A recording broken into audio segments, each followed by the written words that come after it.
It's the video all you Bronco owners have been waiting for. The V8 is here and it actually works. So let's go check it out.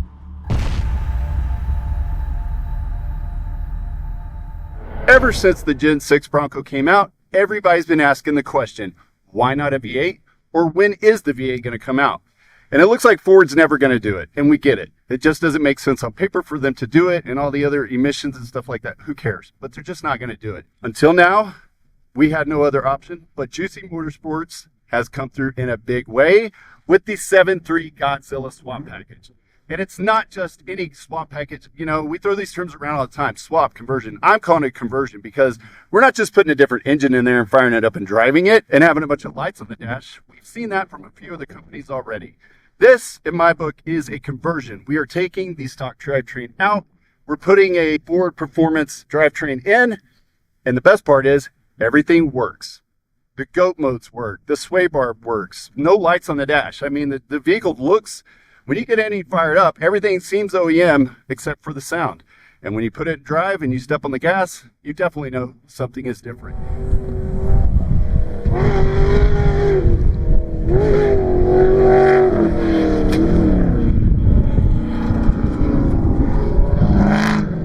Now we have the 7.3 Godzilla with the 10R80 10-speed transmission. So out with the 10R60, in with the beefier 10R80. Now, before I go any further into the how, why it's happening this way, I want to talk to the guy that actually owns the Bronco, talk to him about why he did it. So let's get Eric, jump in here for a second. This is Eric Long. He's the guy that actually owns this Bronco Raptor, and he handed over the keys to Juicy Motorsports and said, do your thing. So, Eric, what was your idea? Like, why were you so eager and willing to offer up your, sacrifice your Bronco to the project? Well, I wanted more power. I've been out rock crawling and doing high-speed Baja stuff. I just wasn't really pleased with how the 3-liter was feeling compared to Broncos of the past with V8s. Yeah.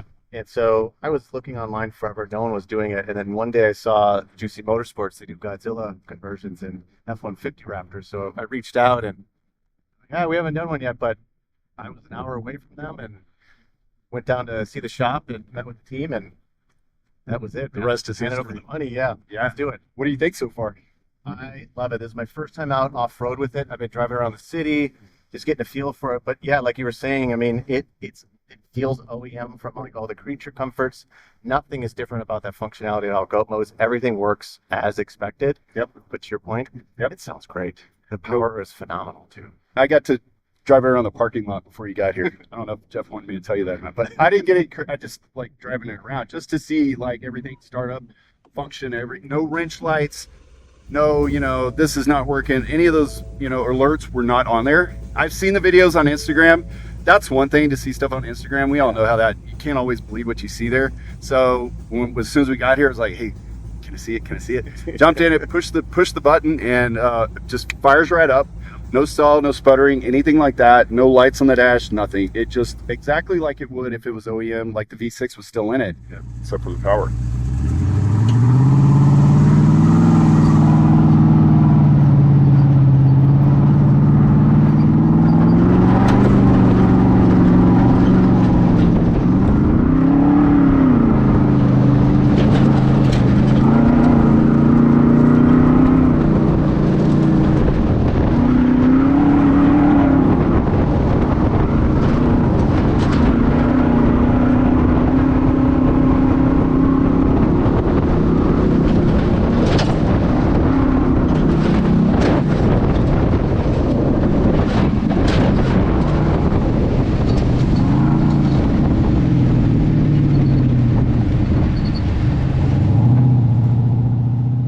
Now that we got Eric's side of the story, I want to talk to the man, the mad scientist behind this all and how he did it. And go ahead and jump in here. This is Justin Stamper. You've been doing this for a little bit, right? Like putting the V8s in, like you've got a pretty good background on V8 conversions in general. Yes, starting with the Jeep stuff, I guess, right? Yep. Yeah, Jeeps, diesel stuff. Late '90s doing Rangers, Vivos, Power Stroke diesels and stuff. Cummins 2.8s diesel, and then eventually when Ford now brought out the 7.3 V8, it piqued my interest again. Oh yeah, like it's perfect motor to get now, push rod V8 traditional to get in some of the vehicles that need it desperately. And if the V6 craze going on now, it Yeah. The V8 actually needed. Right. Yeah. And luckily, Ford didn't back down off of that. They still produce V8s. In fact, this came out during this, this transition from V8s to V6s. Yes. Ford came back with a crate motor that is just insane. Sort of like, like the LS engine in ways. It's a small block pushrod V8 engine that just produces great power. It's a smaller package, which I think is the reason why we would want to go with this over the 5.0, right? Yeah, Ford, at least on this build, that's why we wanted to try it. We've had good luck with them. Reliability. We're not less cam phasers and all that stuff, so they're more reliable workhorse engine, especially some of the 40s toolbox, loaded down. It needs that low end front torque motor, so it's meant to pull 23,000 pounds into Super Duty. So putting in this platform, it's definitely got the oomph that it needs and torque that makes it viable for this particular build. But Coyote is still going to be an option, something we're going to end up doing. But I project it's going to need more modifications and more massaging inside of the engine bay. Yeah, just because it's bigger on the top side, right? It's a lot taller, so like the ABS, model stuff. Yeah, it's going to be a tighter fit, but it can be done. Yeah, for sure. Yeah. And 7.3 is probably going to be a cheaper conversion than the 5.0. It is, right? yes. As of right now, going to Summit and any of those auto parts places, where you can buy the engines, they're way cheaper than any of the Coyote, and even a V6 that's in here. Yeah. You're thousands cheaper buying 7.3 Crazy.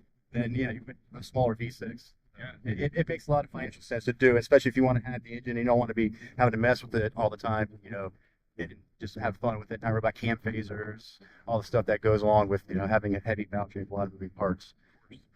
And most of this is OEM, correct? Like a lot of the parts, the accessory drive, everything is pretty much OEM. Yeah, pretty much OEM. The only thing that we have changed up that's not OEM is we run the Holley their kit. They get the oil pan and the front timing cover set. It brings the oil pump up onto the crank snout, and instead of running it in the pan. So for especially builds like this where we got the cross member and all that, the sway bar disconnect, so we need that oil pan tightened up. So other than for that, everything is OE spec. We got the OE alternator, Bronco Sport, AC compressor configuration, got the alternator swing over so it can fit factory and aftermarket battery, and still got the advanced track D-case that comes with it, bolted behind the 10R80, which is only for the 10R60 configuration. So we are running a small adapter between the transfer case to the 10R80. Yeah, so the splines are the same. I have a two-plate system that mates them up, so it bolts on. So it's hardened steel. It's fairly common for the conversion stuff, like to keep all the OEM stuff going. Yeah. Sometimes we have to make small adapters. Right. Yeah. So the factory gets it right a lot of times. So we'll try to roll as much as what they got. The reason I think that's really important to any of these conversions is as long as you keep track of the part numbers, because those part numbers aren't specific to the 7.3 or necessarily the Bronco Raptor, but they are Ford parts. And if we have those part numbers, then we could source those parts from any Ford dealer, O'Reilly's or anybody like that. Yeah. So if you're out like here, any failures or anything, you go right to the parts store, purchase what you need, get back on the track. If there's any issues, not having to call or wait for someone to fab up a part, see if they have it on the shelf, they're available or not. You got all the resources of everybody in the wild if you got to get parts. Yeah. So, and if, a lot of the aftermarket stuff you do get don't always work. They got problems, fitment issues. You got to finagle here. Yeah. Another thing that's really cool about this that you and I are kind of familiar in the swap game. There is no intermediator modules or anything between the PCM and the rest of the wiring harness, correct? I mean, we're running a Ford PCM running the Ford engine with the modified Ford wiring harness, correct? Yeah. There's only one module in here for this setup. It's for the gear shifter because we're running the E-shift transmission. So we got rid of the cable shift. So we're running the late model 10R80. That's drive-by-wire, shift-by-wire.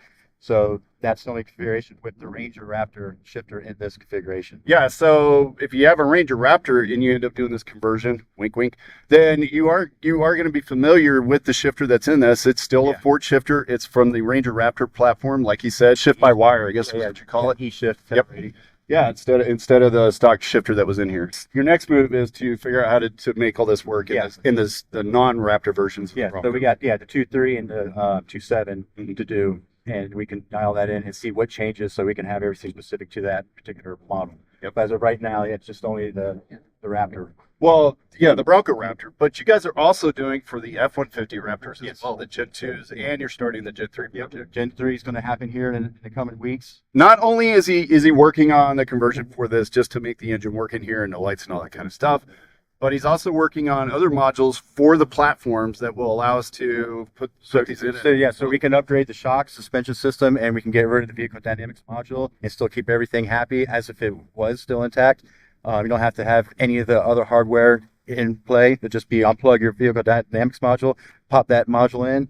Also going to do the sway bar disconnect. So the guys that want to go over 30 miles an hour and not have the sway bar reconnect on you, so you can get the full effect of your suspension on, whoops and heavy trails. You're not worried about that engaging on you. You can actually keep a sway bar disconnected through all of that, and then if you get back on the road, it'll reconnect. So it'll still function as it would, but it won't enable on the heavy tracks. Some of the other stuff that Justin's been able to develop for the Godzilla, not just the Bronco Raptor, is also the Jeep side of things, right? I mean, I know some of my Jeep fans out there that are probably watching, they've been hating on me because I haven't been doing enough Jeep content lately. Will love this part. We should be able to offer the 7.3 with the 10R80 in the Jeep platform. Yes. Yep. I've already did some testing on it. I got one set in a Gladiator. Fitment looked great. Didn't see anything that really was going to be any sort of an issue. Just like putting an LAT inside your Jeep JK or JT, JL. So that's coming down the pipe as well. So we'll have some Ford powered Jeeps, which is going to be, I think, cool. That's going to be dash all the work. Your tap shift, cruise control, ABS, traction control, all the functionality that it had originally, and more power. We don't want to get away from doing the Hemi conversions at Exodus, but it's nice to give customers the opportunity and options to do something besides that. I mean, we've had guys for years been asking us to do an LS swap with their JLs and JTs. I'm like, it's kind of going backwards, I mean, the Hemi's not a bad engine. I get why they want to do it, but now having the option to do, the LTs. Yes, the LT, yep. So you can do the LT, so we can run an 8L90, which is a little controversial, but we also can do the CF, 8HP, 90s, 95s, and all that. Behind your LT, runs on the factory PCM. Don't keep the GPEC A or the GPEC 5 in play anymore. All that will go to the wayside. You'll have cruise control, tap shift, as it should. So, I mean, pretty soon, we'll be offering not only Hemi conversions for the newer Jeep platforms and older platforms, but also for the older and newer Jeep platforms. But we'll also be offering the GM conversions in those, as well as the Ford conversions. I'm really excited about the Ford conversions. It's just, I mean, as you guys look in here and you see, this thing fits in here better than the V6 does, in my opinion. You don't have all the boost, the charge pipes and all that stuff floating around in here. I mean, it's very clean and OEM looking for the most part. Yeah, no, it's not a tight fit. So you got plenty of room in the front accessory, all around the side. You can get your hands all around the motor. Yeah. You can't do that with the 3.0 with all the plumbing and stuff that's got going on with it. So he spent half a day just undressing the engine before he can start working on it. Yeah, It's crazy, but everything's tight. There's no cutting, no welding. Another fun thing about this Bronco Raptor, and which will be available on the others, is the long tube header package, correct? Yeah. I mean, long tube headers make a huge difference when it comes to producing power. I've seen personally on the dyno, just going from stock LS engines, putting on like a set of Kooks long tubes and put it back on the dyno and gaining 30 horsepower just from that. I mean, so that makes a huge difference in here, putting the long tube headers. And not only that, it just sounds rad. I mean, this Bronco sounds scary out there. I mean, it's not scary to drive. It just sounds wicked coming through the trees, and then you see it doing the jump. It's definitely got a good sound.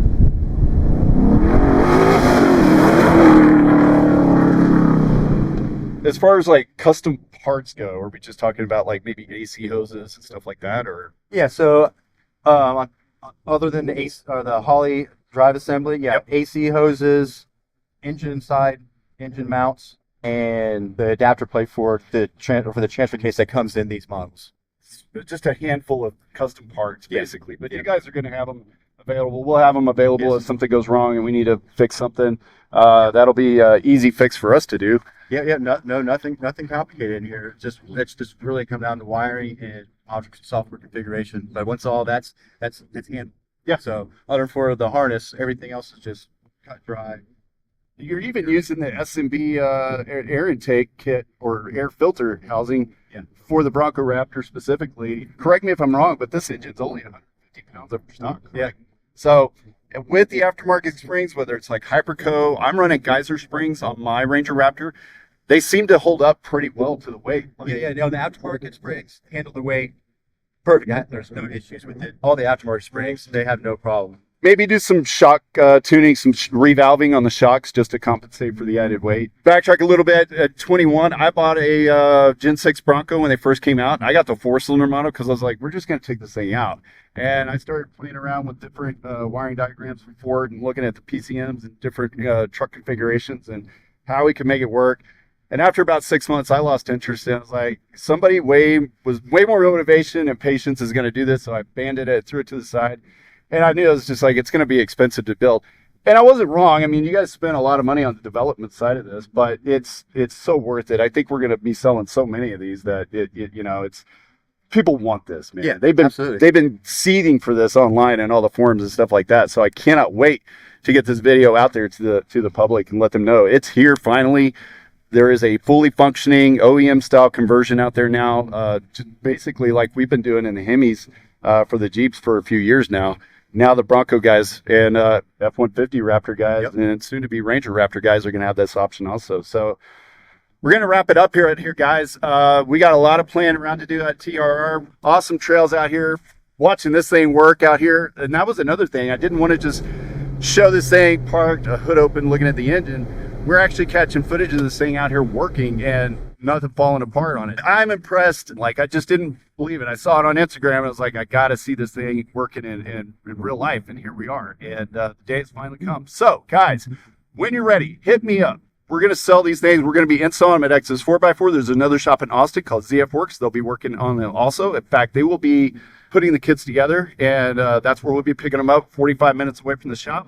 So that's another great thing about this. These guys are going to be within an hour of my shop. So if there's ever like just something that we run across that we've never seen before, these guys are going to jump in and get it resolved really quick. Whereas, traditionally we've had to wait a while for some support, which, not to blame those guys, but they're not next door like them. So let's do it, guys. Hit me up. And for more videos on off-roading and other cool stuff, click up here.